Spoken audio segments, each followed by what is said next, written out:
മനസ്സിലാക്കി വെക്കുക. അപ്പോൾ മഗധയുടെ തൊട്ട് താഴെ തന്നെ എന്തുള്ളത്, കലിംഗ ഉള്ളത്. ഓക്കെ, അപ്പോൾ ഇദ്ദേഹം എന്ത് ചെയ്യുന്നു, കലിംഗ അങ്ങ് ആക്രമിച്ച് കീഴടക്കി എന്നാണ് പറയുന്നത്. തെക്കൻ പ്രവിശ്യ സുവർണഗിരി. ഓക്കെ, ഇനി പടിഞ്ഞാറൻ പ്രവിശ്യ ഏതാ? പടിഞ്ഞാറൻ പ്രവിശ്യ ഇതാ ഇവിടെ കാണുന്നത് ഉജ്ജയിനി. ഓക്കെ, ഇനി വടക്കൻ പ്രവിശ്യ തൊട്ട് മേലെ ഇതാ തക്ഷശില. ഈ നഗരത്തിന് ചുറ്റും എന്തുണ്ട്, ഓരോരോ കാർഷിക ഗ്രാമങ്ങൾ ഉണ്ട് എന്ന് വിചാരിക്കുക. ഇതാണ് ആ കാർഷിക ഗ്രാമങ്ങൾ. അപ്പോൾ ഒരു നഗരവും അതിന് ചുറ്റുമുള്ള കാർഷിക ഗ്രാമങ്ങൾ.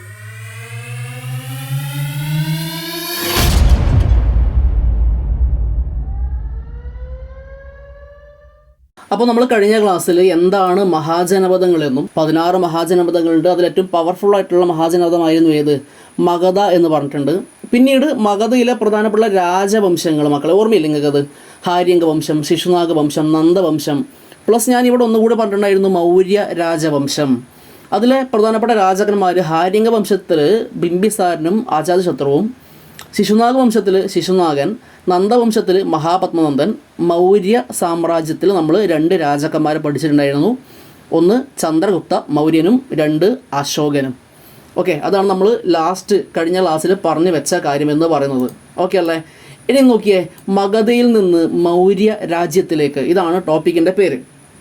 ഓക്കെ, അപ്പോൾ കഴിഞ്ഞ ക്ലാസ്സിൻ്റെ ബാക്കിയുള്ള കാര്യമാണ് നമ്മളിവിടെ പറയാൻ വേണ്ടി പോകുന്നത്. നോക്കിയേ, മഗധയിൽ വിവിധ രാജവംശങ്ങൾ ഭരണം നടത്തിയിരുന്നു. അവയിൽ നന്ദവംശത്തിലെ അവസാനത്തെ ഭരണാധികാരിയായിരുന്ന ധനനന്ദനെ പരാജയപ്പെടുത്തിക്കൊണ്ടാണ് ചന്ദ്രഗുപ്ത മൗര്യൻ എന്ത് സ്ഥാപിക്കുന്നത്, മൗര്യ സാമ്രാജ്യം സ്ഥാപിക്കുന്നത്. എന്ന് പറഞ്ഞാൽ മഗധ ആസ്ഥാനമാക്കിയിട്ട് നന്ദവംശത്തിന് ശേഷം ഉയർന്നു വന്ന സാമ്രാജ്യമാണ് ഏത്, മൗര്യ സാമ്രാജ്യം. ഏത് വർഷമാണ് ചന്ദ്രഗുപ്ത മൗര്യൻ ധനനന്ദനെ തോൽപ്പിക്കുന്നത്?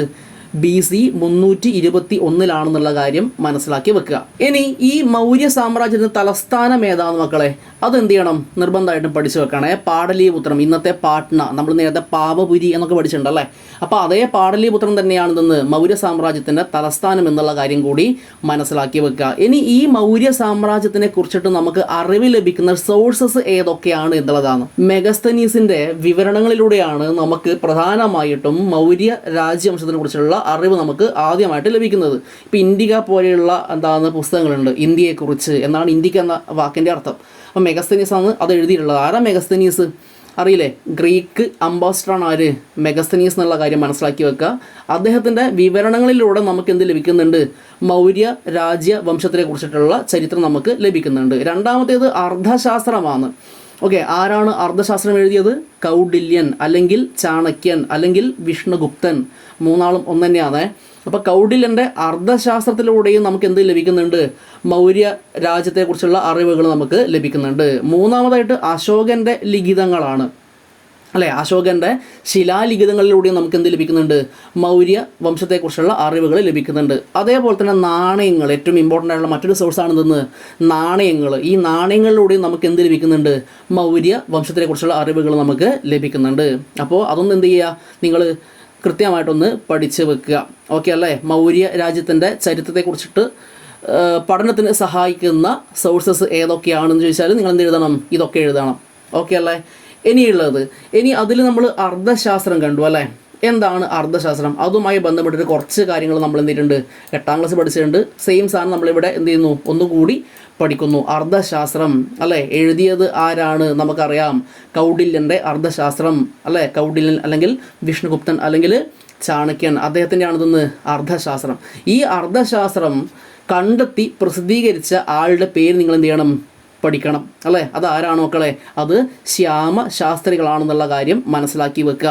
മൈസൂരിലെ പുരാവസ്തു ഗ്രന്ഥശാല വിഭാഗത്തിൻ്റെ തലവനായിരുന്നു ആര്, ശ്യാമശാസ്ത്രികൾ അല്ലേ. ലൈബ്രറിയനായിരുന്നു അദ്ദേഹം അല്ലേ. അദ്ദേഹമാണ് 1907 എന്ത് കണ്ടെത്തി പ്രസിദ്ധീകരിക്കുന്നത്, അർത്ഥശാസ്ത്രം കണ്ടെത്തി പ്രസിദ്ധീകരിക്കുന്നത്. എന്ന് പറഞ്ഞാൽ അതിനു മുമ്പ് അർത്ഥശാസ്ത്രത്തെക്കുറിച്ച് അറിവ് നമുക്ക് ഉണ്ടായിരുന്നില്ല.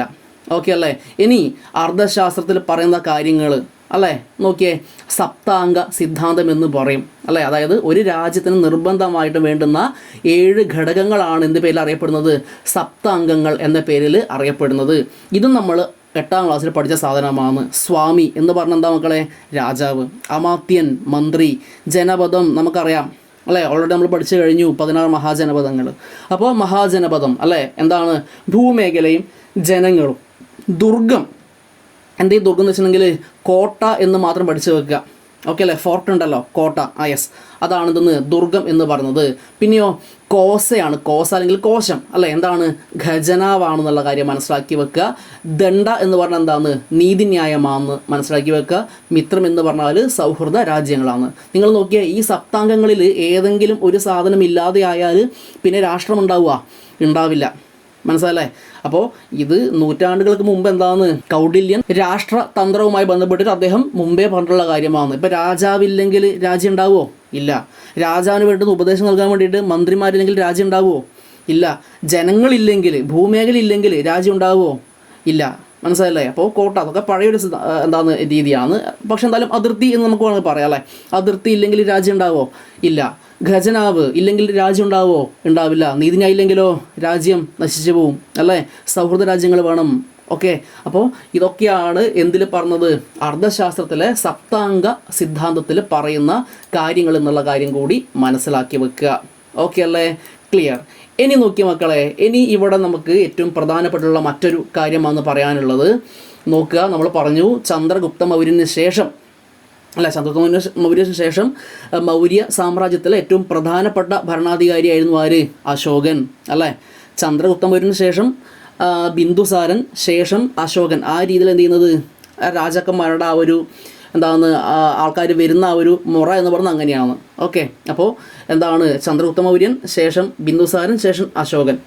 ഓക്കെ അല്ലേ. അപ്പോൾ അശോകൻ്റെ സമയത്താണ് മൗര്യ സാമ്രാജ്യം അതിൻ്റെ ഒരു പൂർണ്ണതയിൽ എത്തുന്നത് എന്നുള്ള കാര്യം മനസ്സിലാക്കി വെക്കുക. ഇവിടെ നമുക്ക് പഠിക്കാനുള്ള ഒരു സാധനം എന്ന് പറയുന്നത്, നോക്കുക, മൗര്യ രാജ്യത്തിലെ ഏറ്റവും പ്രധാന ഭരണാധികാരി അശോക ചക്രവർത്തിയായിരുന്നു. അദ്ദേഹം കലിംഗം ആക്രമിച്ചു. കലിംഗം എന്ന് പറഞ്ഞാൽ ഇതാ ഇവിടെ കാണുന്നില്ലേ, ഇതാണ് മഗധ എന്ന് മനസ്സിലാക്കി വെക്കുക. അപ്പോൾ മഗധയുടെ തൊട്ട് താഴെ തന്നെ എന്തുള്ളത്, കലിംഗ ഉള്ളത്. ഓക്കെ, അപ്പോൾ ഇദ്ദേഹം എന്ത് ചെയ്യുന്നു, കലിംഗ അങ്ങ് ആക്രമിച്ച് കീഴടക്കി എന്നാണ് പറയുന്നത്.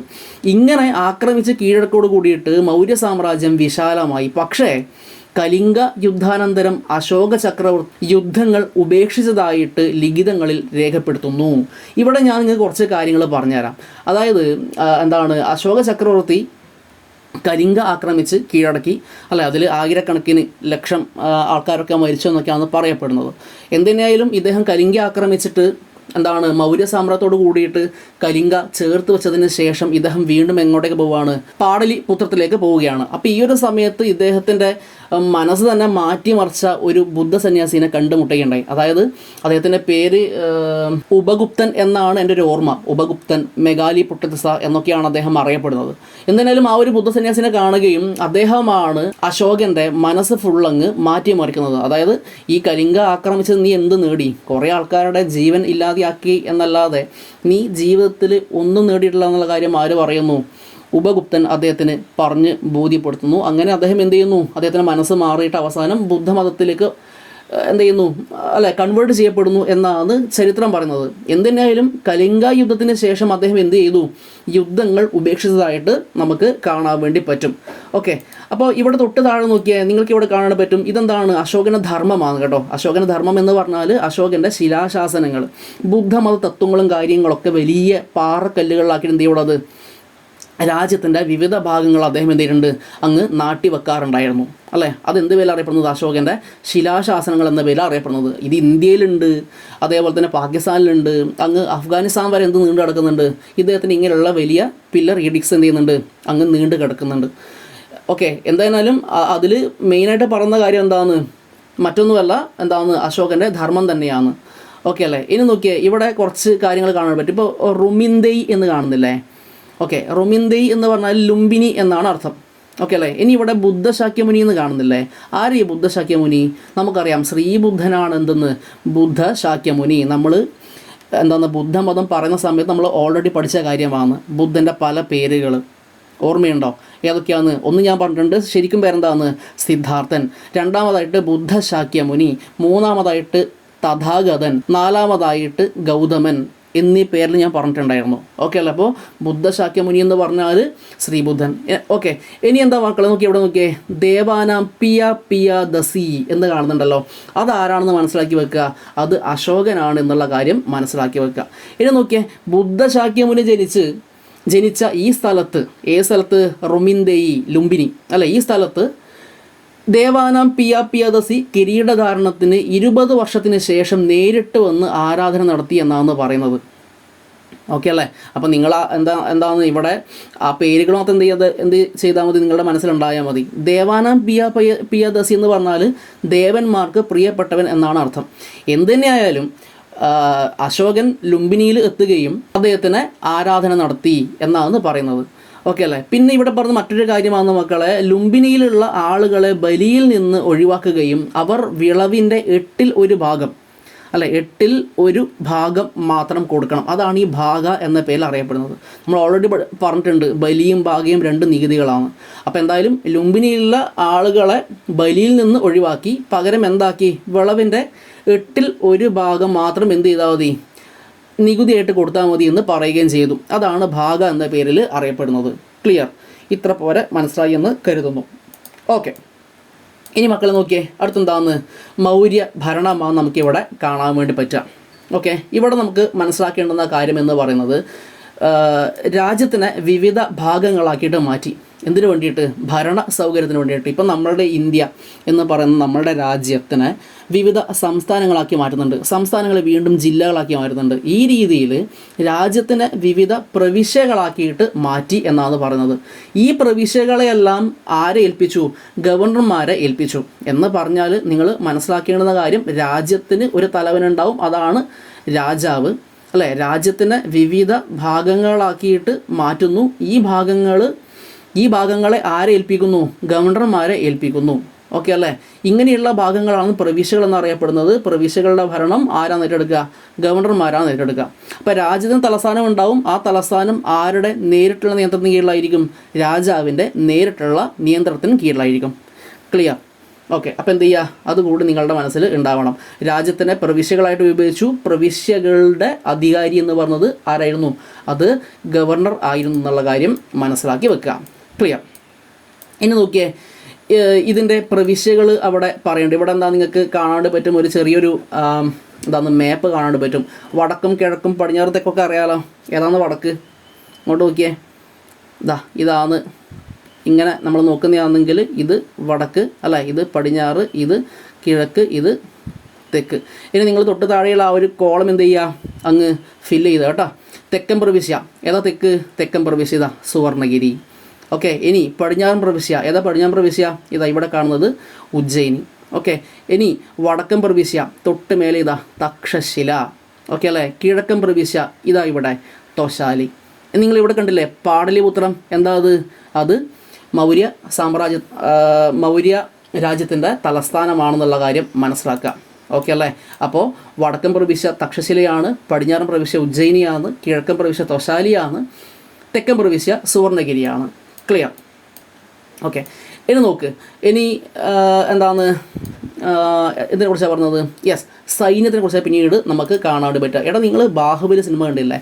നിങ്ങൾ ആ യുദ്ധമൊക്കെ നടക്കുന്ന സമയത്ത് അതിൻ്റെ അറേഞ്ച്മെൻറ്റ് നിങ്ങൾ ശ്രദ്ധിച്ചിട്ടുണ്ടായിരുന്നോ? അതായത് പണ്ട് കാലത്ത് യുദ്ധത്തിന് വേണ്ടിയിട്ട് അറേഞ്ച് ചെയ്യുന്ന സമയത്ത് അത് ഈ രീതിയിൽ എന്ത് ചെയ്യുക, അറേഞ്ച് ചെയ്യുക. അതായത് മൗര്യന്മാരുടെ സൈന്യത്തിന് 5 വിഭാഗങ്ങളുണ്ടായെന്നാണ് പറയുന്നത്. ഓക്കെ, ആദ്യത്തെ 4 നിങ്ങൾ എന്ത് ചെയ്യേണ്ടത്, നിർബന്ധമായിട്ട് നോക്കേണ്ടുന്നത്. ഓക്കെ, 5ാമത്തെ നമുക്ക് പറയാം. ഓക്കെ, അപ്പോൾ ആ 5 വിഭാഗങ്ങളുണ്ടായിരുന്നു. അതിൽ ഏറ്റവും മുമ്പിലുള്ള ആൾക്കാരാണ് ആര്? കാലാൾപ്പട എന്ന് പറഞ്ഞാൽ സാധാരണ പടയാളികൾ. തൊട്ട് താഴെയാണ് കുതിരപ്പട ഉണ്ടാവുക.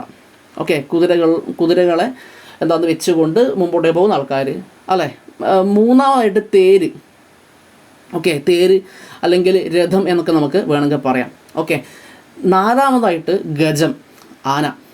ഓക്കെ, ഇതാണ് ആ ഒരു അറേഞ്ച്മെൻറ്റ്. ഏറ്റവും മുമ്പിൽ കാലാൾപ്പട ഉണ്ടാവുക, തൊട്ട് പുറകിൽ ആരാണ്? കുതിരപ്പടയാളികൾ ഉണ്ടാവുക അല്ലേ. അതേപോലെ തന്നെ 3ാമതായിട്ട് രഥങ്ങളാണ് ഉണ്ടാവുക. ഓക്കെ, ഇനി 4ാമതായിട്ട് എന്തുണ്ടാവും? ആനകൾ ഉണ്ടാവും എന്നുള്ള കാര്യം മനസ്സിലാക്കി വെക്കാം. ഓക്കെ, ഈ 4 പഠിച്ചു കഴിഞ്ഞാൽ പിന്നെ 5ാമതായിട്ട് വരുന്ന സാധനമാണെന്ന് നാവികസേന. നാവികസേന എന്തുമായി ബന്ധപ്പെട്ടതല്ല? കരയുമായി ബന്ധപ്പെട്ടതല്ല അല്ലേ. അത് കടൽ വഴിയുള്ള ആക്രമണങ്ങളും കാര്യങ്ങളൊക്കെ ഉണ്ടെങ്കിൽ അതിനെ ചെറുക്കാനുള്ള സംവിധാനമാണ് എന്തെന്ന്? നാവികസേന. അപ്പോൾ മൗര്യ സൈന്യത്തിന് 5 വിഭാഗങ്ങളുണ്ടായിരുന്നു. 1ാമതായിട്ട് കാലാൾപ്പട, 2ാമതായിട്ട് കുതിരപ്പട, 3ാമതായിട്ട് തേര്, 4 ഗജം അഥവാ ആന, 5ാമതായിട്ട് നാവികസേന. ഓക്കെ അല്ലേ? യെസ്. ഇനി അശോകൻ്റെ ധർമ്മ, ഇതാണ് നമ്മൾ പറയാൻ വേണ്ടി പോകുന്നത്. ഈ അശോക ശാസനങ്ങളിൽ ഉള്ള പ്രധാനപ്പെട്ടിട്ടുള്ള ആശയങ്ങൾ എന്തൊക്കെ പരീക്ഷയ്ക്ക് നിർബന്ധമായിട്ടും ചോദിക്കും. എന്ത് ചെയ്യണത്? അങ്ങനെ തന്നെ പഠിച്ചു വെക്കണം. അശോകധമ്മയിലെ അശോകധമ്മ അല്ലെങ്കിൽ അതിലെ പ്രധാനപ്പെട്ടുള്ള ആശയങ്ങൾ എന്തൊക്കെ ഇമ്പോർട്ടൻ്റ് ആണ്. ഓക്കെ, ഒന്നാമത്തേത് മറ്റ് മതവിശ്വാസികളോട് സഹിഷ്ണുത കാണിക്കുക. മറ്റ് മതവിശ്വാസികൾ എന്ന് പറയുമ്പോൾ രാജ്യത്ത് വേറെയും മതങ്ങളുണ്ട്. ഇപ്പോൾ ജൈനമതമുണ്ട്, ബുദ്ധമതമുണ്ട്, ഹിന്ദു മതമാണ്, ഇങ്ങനെ മതങ്ങളൊക്കെ ഉണ്ട്. അപ്പോൾ എന്താണ്, എല്ലാ മതവിശ്വാസികളോടും സഹിഷ്ണുത കാണിക്കുക, സ്നേഹമുള്ളവരായിരിക്കുക. രണ്ടാമത്തേത് മുതിർന്നവരെയും ഗുരുക്കന്മാരെയും എന്ത് ചെയ്യുക? ബഹുമാനിക്കുക. ഓക്കെ, മൂന്നാമതായിട്ട് അടിമകളോടും രോഗികളോടും എന്ത് ചെയ്യുക? ദയ കാണിക്കുക. അപ്പോൾ ഇത് മൂന്നെണ്ണം എന്ത് ചെയ്യണം? പഠിച്ചു വെക്കണം. അപ്പോൾ മതവിശ്വാസികളോട് സഹിഷ്ണുത കാണിക്കുക, മുതിർന്നവരെയും ഗുരുക്കന്മാരെയും ബഹുമാനിക്കുക, അടിമകളോടും രോഗികളോടും ദയ കാണിക്കുക. ഓക്കെ അല്ലേ? അപ്പോൾ ഇത് പരീക്ഷയ്ക്ക് ചോദിക്കാൻ വളരെ സാധ്യത കൂടുതലാണ്. എന്ത് ചെയ്യണം? ഇമ്പോർട്ടൻ്റ് എന്ത് ചെയ്യണം? അവിടെ മാർക്ക് ചെയ്ത് വെക്കണം. അത് പഠിക്കും കൂടി വേണം. ഓക്കെ അല്ലേ? യെസ്, ഇവിടെ റൊമില ധാബർ പറഞ്ഞുള്ള കാര്യങ്ങളൊക്കെ അവിടെ പറയുന്നുണ്ട്. നിങ്ങൾ എന്ത് ചെയ്യുക? അത് വായിച്ച് നോക്കുക. ഓക്കെ, ഞാനത് എന്ത് ചെയ്യുന്നില്ല, എടുത്തങ്ങ് പറയുന്നില്ല. ഓക്കെ, ഇനിയുള്ള എന്താ നോക്കളെ? നോക്ക്, കച്ചവടത്തിൻ്റെ വളർച്ച. കച്ചവടം എന്ന് പറയുമ്പോൾ തന്നെ നമ്മളുടെ മനസ്സിലേക്ക് പെട്ടെന്ന് വരുന്ന സാധനം എന്താണ്? പണം, പൈസയാണ് നമ്മളുടെ ഉള്ളിലേക്ക് വരുന്ന ഒന്നാമത്തെ കാര്യം എന്ന് പറയുന്നത്. നോക്കിയേ, ഇന്ത്യയിൽ പ്രചാരത്തിലുണ്ടായിരുന്ന ആദ്യകാല നാണയങ്ങളാണ് ഇവിടെ കാണാൻ പറ്റുക. ഇത് എന്ത് പേരിൽ അറിയപ്പെടുന്നത്? മുദ്രാങ്കിത നാണയങ്ങൾ എന്ന പേരിലാണ് അറിയപ്പെടുന്നത്. അല്ലെങ്കിൽ പഞ്ച് കോയിൻസ് എന്നാണ് നാണയങ്ങൾ അറിയപ്പെടുന്നത്. പ്രധാനമായിട്ടും എങ്ങനെയുള്ള നാണയങ്ങൾ ഉണ്ടായിട്ടുള്ളത് മക്കളെ? നോക്കിയേ, വെള്ളിയിലും ചെമ്പിലുമുള്ള നാണയങ്ങളാണ് ഉണ്ടായിട്ടുള്ളത്. ഇനി കച്ചവടത്തെക്കുറിച്ച് പറയുമ്പോൾ കച്ചവടം എങ്ങനെ ഉണ്ടായിട്ടുള്ളത്? കരവഴിയും ഉണ്ടായിരുന്നു, കടൽ വഴിയും ഉണ്ടായിരുന്നു, നദികളിലൂടെ ഉണ്ടായിരുന്നു. ഇപ്പോൾ ഞാൻ ഒരു ഉദാഹരണം പറയാം. ഇത് വെറുതെ ഇന്ത്യ ആണെന്ന് വെറുതെ വിചാരിക്കുക. ഓക്കെ, അപ്പോൾ കരവഴിയും എന്തുണ്ടായിരുന്നു? വാണിജ്യ ബന്ധങ്ങൾ, പാതകളുണ്ടായിരുന്നു. കടൽ വഴിയും എന്തുണ്ടായിരുന്നു? വാണിജ്യ പാതകൾ ഉണ്ടായിരുന്നു. ഇനി ഇതിലൂടെ നദികളുണ്ട്. നദി വഴിയും എന്ത് ചെയ്യാറുണ്ട്? കച്ചവടത്തിന് വേണ്ടിയുള്ള കാര്യങ്ങളും ഒക്കെ എന്ത് ചെയ്യാറുണ്ട്? അങ്ങോട്ടും ഇങ്ങോട്ടും കൊണ്ടുപോകാറുണ്ട് എന്നാണ് പറഞ്ഞത്. അപ്പോൾ കടൽ വഴിയും കരവഴിയും നദികളിലൂടെയും എന്തുണ്ടായിരുന്നു? കച്ചവടം ഉണ്ടായിരുന്നു. ഇനി എന്താണ് ഈ കച്ചവടത്തിന് വേണ്ടിയിട്ട് അവർ കച്ചവടം ചെയ്യുന്ന കാര്യങ്ങൾ എന്തൊക്കെയാണ്? 1 ധാന്യങ്ങളാണ്, 2 തുണിത്തരങ്ങളാണ്, 3 ലോഹമാണ്. ധാന്യങ്ങൾ, തുണിത്തരങ്ങൾ, ലോഹം എന്നിവ എന്ത് ചെയ്തിട്ടുണ്ട്? ഇതായിരുന്നു പ്രധാനപ്പെട്ടുള്ള കച്ചവട വസ്തുക്കൾ. 2 രീതിയിലുള്ള കച്ചവടക്കാരുണ്ടായിരുന്നു. ഏതൊക്കെ കച്ചവടക്കാർ? നോക്കിയേ, സേത്ത്, 2 എന്താണ്? സാത്തവാഹകർ. നിങ്ങൾ കേട്ടിട്ടുണ്ടല്ലോ, സേഠു എന്നൊക്കെ കേട്ടിട്ടുണ്ടാവില്ലേ? യെസ്, അത് തന്നെ. അപ്പോൾ സേത്ത്, സാത്തവാഹകർ 2 എന്താണ്? കച്ചവടക്കാരാണ് എന്നുള്ള കാര്യം കൂടി മനസ്സിലാക്കി വെക്കുക. ക്ലിയർ? ഓക്കെ, ഇനി നമ്മുടെ ലാസ്റ്റ് ഭാഗത്തേക്ക് പോവുകയാണ്. എന്താണ്? രാഷ്ട്ര രൂപീകരണം ഗ്രീസിൽ. നമ്മൾ ഇതുവരെ പറഞ്ഞത് ഇന്ത്യനെ കുറിച്ചിട്ടാണല്ലേ. ഇനി ഗ്രീസ്. ഓക്കെ, നമ്മൾ നേരത്തെ മഹാജനപദമൊക്കെ പറഞ്ഞിട്ടുണ്ട്. അതേപോലുള്ളൊരു കൺസെപ്റ്റ് ഇവിടെ വരുന്നുണ്ട്. അതാണ് പറയുന്നത്. ഓക്കെ അല്ലേ? അപ്പോൾ നഗരരാഷ്ട്രം ഇതാണ് നിങ്ങൾ പഠിക്കേണ്ടുന്ന പ്രധാനപ്പെട്ടുള്ള പോയിന്റ് എന്ന് പറയുന്നത്. എന്താണ് നഗരരാഷ്ട്രം എന്ന് പറഞ്ഞാൽ ഇപ്പം തന്നെ പഠിച്ചു വെക്കണേ. ഒരു നഗരവും ചുറ്റുമുള്ള കാർഷിക ഗ്രാമങ്ങളും ഉൾപ്പെട്ടതായിരുന്നു ഒരു നഗരരാഷ്ട്രം. ഓക്കെ, കുന്നുകളും പർവ്വതങ്ങളും ഈ നഗരരാഷ്ട്രങ്ങൾക്ക് പ്രകൃതിദത്തമായിട്ടുള്ള അതിർത്തികൾ നൽകി. ഇതാണ് ഒരു നഗരം. ഈ നഗരത്തിന് ചുറ്റും എന്തുണ്ട്? ഓരോരോ കാർഷിക ഗ്രാമങ്ങൾ ഉണ്ട് എന്ന് വിചാരിക്കുക. ഇതാണ് ആ കാർഷിക ഗ്രാമങ്ങൾ. അപ്പോൾ ഒരു നഗരവും അതിന് ചുറ്റുമുള്ള കാർഷിക ഗ്രാമങ്ങളും അടങ്ങുന്നതാണിതെന്ന് ഒരു നഗരരാഷ്ട്രം എന്ന് പറയുന്നത്. ഓക്കെ അല്ലേ? ഇനി ഈ നഗരരാഷ്ട്രത്തിന് എന്തുണ്ടെന്നാണ് പറഞ്ഞത്? പ്രകൃതിദത്തമായിട്ടുള്ള അതിർത്തികൾ നൽകിയിട്ടുണ്ട്. എന്തെന്ന്? കുന്നുകളും പർവ്വതങ്ങളും ഒക്കെ. മനസ്സിലായി? അപ്പോൾ ഇങ്ങനെയുള്ള കുന്നുകൾ, പർവ്വതങ്ങളൊക്കെ എന്തുണ്ടാവും? ഇതിന് ചുറ്റുമുണ്ടാവും. ഇതാണെന്തെന്ന്? ആ നഗരരാഷ്ട്രത്തിൻ്റെ അതിർത്തി എന്ന് പറയുന്നത്. ചില നഗരരാഷ്ട്രങ്ങൾ എന്ന് പറയുന്നത് ഒരുപക്ഷെ ദ്വീപുകളായിരിക്കും. ഓക്കെ, ചുറ്റും എന്താണെന്ന്? വെള്ളത്താൽ ചുറ്റപ്പെട്ടിട്ടുള്ള ദ്വീപുകളായിരിക്കും ചില നഗരരാഷ്ട്രങ്ങൾ. അപ്പോൾ എന്തായാലും നിങ്ങൾ ഇങ്ങനെ മനസ്സിലാക്കി വെക്കുക, ഒരു നഗരവും ചുറ്റുമുള്ള കാർഷിക ഗ്രാമങ്ങളും ഉൾപ്പെട്ടതായിരുന്നു ഒരു നഗരരാഷ്ട്രം എന്നുള്ള കാര്യം മനസ്സിലാക്കി വെക്കുക. ഓക്കെ അല്ലേ? ഇനി പ്രധാനപ്പെട്ട നഗരരാഷ്ട്രങ്ങൾ ഏതൊക്കെയാണ്? പഠിച്ചു വെച്ചോ 4. 1 Athens, 2 Sparta, 3 Corinth, 4 Thebes. Okay അല്ലേ? Athens, Sparta, Corinth, Thebes. Okay, അതിൽ ഗ്രീസിൻ്റെ തലസ്ഥാനമായിരുന്നു ഏത്? ഏഥൻസ് എന്നുള്ള കാര്യം കൂടി എന്ത് ചെയ്യണം? നിങ്ങൾ മനസ്സിലാക്കി വെക്കണം. ഓക്കെ അല്ലേ? ഇനി 2500 വർഷങ്ങൾക്ക് മുമ്പ് ഗ്രീസിലെ ഏഥൻസിൽ നിലനിന്നിരുന്ന ഭരണ സംവിധാനം ആധുനിക ജനാധിപത്യത്തോട് സാമ്യമുള്ള ഒന്നായിരുന്നു എന്ന് പറയുന്നുണ്ട്. എന്താണ് ജനാധിപത്യം എന്നുള്ള കാര്യം നമുക്കറിയാം. ഓക്കെ, അപ്പോൾ നോക്ക്, ഇവിടെ അറിയാം എന്താണ്? അടിമകൾ അല്ലാത്ത 30 വയസ്സുള്ള എല്ലാ പുരുഷന്മാരെയും പൗരന്മാരായിട്ട് കണക്കാക്കിയിരുന്നു എന്നാണ് പറയുന്നത്. അപ്പോൾ അത് സംശയം ഉണ്ടാവും 30 വയസ്സ് കഴിഞ്ഞിട്ടുള്ള എല്ലാ പുരുഷന്മാരെന്ന് പറയുമ്പോൾ സ്ത്രീകൾ ഉണ്ടായിരുന്നോ? സ്ത്രീകൾ ഉണ്ടായിരുന്നില്ല. അല്ലേ? ഒരു മോശം പ്രവണത എന്ന് നമുക്ക് വേണമെങ്കിൽ പറയാം. അപ്പോൾ എന്തായാലും 30 വയസ്സുള്ള എല്ലാ പുരുഷന്മാരെയും, അടിമകളല്ലാത്ത എല്ലാ പുരുഷന്മാരെയും പൗരന്മാരായിട്ട് കണക്കാക്കിയിട്ടുണ്ട്. പക്ഷേ നോക്ക്, സ്ത്രീകൾ, കരകൗശല തൊഴിലാളികൾ, കച്ചവടക്കാരായി പ്രവർത്തിച്ചിരുന്ന വിദേശികൾ, ഇവരൊന്നും എന്തായിട്ട് കണക്കാക്കിയിട്ടില്ല? പൗരന്മാരായിട്ട് കണക്കാക്കിയിട്ടില്ല എന്നുള്ള കാര്യം കൂടി എന്ത് ചെയ്യണം? നിങ്ങളുടെ മനസ്സിൽ ഉണ്ടാവണം. ഓക്കെ അല്ലേ? അപ്പോൾ എന്താണ് നഗരരാഷ്ട്രം എന്ന് പഠിക്കുക. 4 പ്രധാനപ്പെട്ടുള്ള നഗരരാഷ്ട്രങ്ങളുടെ പേര് കൂടെ എന്ത് ചെയ്യുക? നിങ്ങളുടെ മനസ്സിൽ ഉണ്ടാവണം. ഇതോട് കൂടിയിട്ട് നമ്മളുടെ ആ ഒരു 2ാം ചാപ്റ്റർ എന്തിട്ടുണ്ട്? അങ്ങ് കഴിഞ്ഞിട്ടുണ്ട്. പരീക്ഷയ്ക്ക് വരുന്ന ചാപ്റ്റർ അറിയാമല്ലോ മക്കളെ. 1ാമത്തെയും 2ാമത്തെയും 4ാമത്തെയും ചാപ്റ്ററാണ്. ഓക്കെ അല്ലേ? 4ാം ചാപ്റ്ററിൻ്റെ പകുതി വരെ ഉണ്ടാവുമല്ലോ എന്നാണ് ഒരു അറിയില്ല. എന്തായാലും എന്ത് ചെയ്യുക? 4ാം ചാപ്റ്റർ കൂടെ എന്ത് ചെയ്യുക? നല്ല വൃത്തിക്ക് ഒന്ന് പഠിച്ച് വെക്കണം. ഓക്കെ അല്ലേ? അപ്പോൾ ഇതോടുകൂടി നമ്മളുടെ 2ാം ചാപ്റ്റർ അവിടെ കഴിഞ്ഞിട്ടുണ്ട്. നമുക്ക് എന്ത് ചെയ്യാം? അടുത്ത ക്ലാസ്സിൽ മറ്റൊരു ചാപ്റ്റർ തുടങ്ങാം. ഓക്കെ. അപ്പോൾ എപ്പോഴും പറഞ്ഞ പോലെ തന്നെ ക്ലാസ് ഇഷ്ടപ്പെട്ടിട്ടുണ്ട് എങ്കിൽ എന്ത് ചെയ്യുക? മറ്റ് കുട്ടികൾക്ക് എന്ത് ചെയ്യുക? അത് ഷെയർ ചെയ്ത് കൊടുക്കുക. അതേപോലെ തന്നെ ചാനൽ സബ്സ്ക്രൈബ് ചെയ്യുന്ന കാര്യം ഒന്ന് പരിഗണിക്കുക. ഓക്കെ.